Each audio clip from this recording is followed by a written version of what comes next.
আসসালামু আলাইকুম ওয়া রাহমাতুল্লাহি ওয়া বারাকাতুহু। সম্মানিত দর্শক, আজকে আপনাদের মাঝে আলোচনা করব পাঁচ ওয়াক্ত নামাজের সময়সূচি, তাহাজ্জুদ, সেহরির শেষ সময়, ইশরাক, জাস্তের নামাজের সময়সূচি, ইফতারের শেষ সময়, নামাজের নিষিদ্ধ অক্তসমূহ, প্রত্যেকটা জেলা বিভাগগুলো নামাজের সময়সূচি আপনাদের মাঝে আলোচনা করব।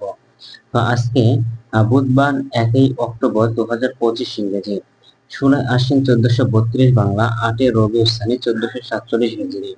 ঢাকার মধ্যে পার্শ্ববর্তী এলাকার নামাজের সময়সূচিগুলো তুলে ধরবো। তারপরে অন্যান্য জেলা বিভাগগুলোর নামাজের সময়সূচি তুলে ধরবো। তো যে যেখান থেকে ভিডিওটা দেখছেন নিজ জেলাগুলোকে অবশ্যই আপনারা কমেন্টের মাধ্যমে জানাবে। আজকে ঢাকার মধ্যে পার্শ্ববর্তী এলাকার ফজরের নামাজের রক্ত শুরু হবে 4টা 38 মিনিটে। ফজরের নামাজের রক্ত শেষ হবে 5টা 49 মিনিটে। জোহরের নামাজের রক্ত শুরু হবে 11টা 53 মিনিটে। জোহরের নামাজের রক্ত শেষ হবে 4টা 8 মিনিটে। আসরের নামাজের রক্ত শুরু হবে 4টা 9 মিনিটে এবং শেষ হবে 5টা 31 মিনিটে। মাগরিবের নামাজের রক্ত শুরু হবে 5টা 52 মিনিটে এবং শেষ হবে 7টা 4 মিনিটে। এশার নামাজের রক্ত শুরু হবে 7টা 5 মিনিটে এবং এশার নামাজের রক্ত শেষ হবে 4টা 33 মিনিটে। আজকে ঢাকার মধ্যে পার্শ্ববর্তী এলাকার সেহরির শেষ সময় হলো 4টা 32 মিনিটে। ইফতারের সময় সন্ধ্যা 5টা 52 মিনিটে।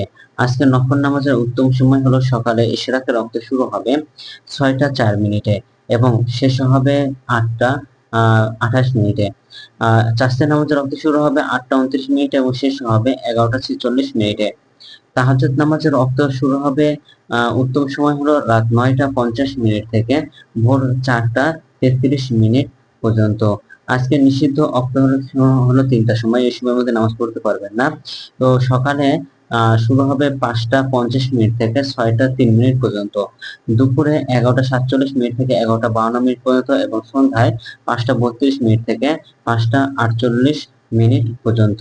এই গেল ঢাকার মধ্যে পার্শ্ববর্তী এলাকার নামাজের সময়সূচি। এখন আপনাদের মাঝে আলোচনা করব বিভাগীয় শহরের জন্য উল্লেখিত সময়ের সঙ্গে যেসব বিভাগের সময় আপনারা যোগ বিয়োগ করবেন তা হলো এই।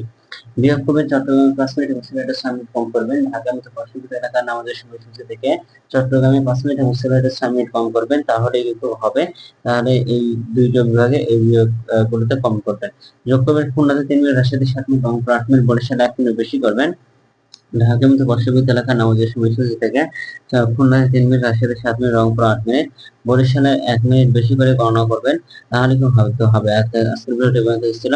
আর এই সূত্রগুলো নিয়েছি ইসলামিক ফাউন্ডেশন থেকে। ভিডিওটি ভালো লাগলে অবশ্যই চ্যানেলটি সাবস্ক্রাইব করে পাশে থাকবেন। ধন্যবাদ সকলকে। আসসালামু আলাইকুম ওয়া রাহমাতুল্লাহি ওয়া বারাকাতুহু।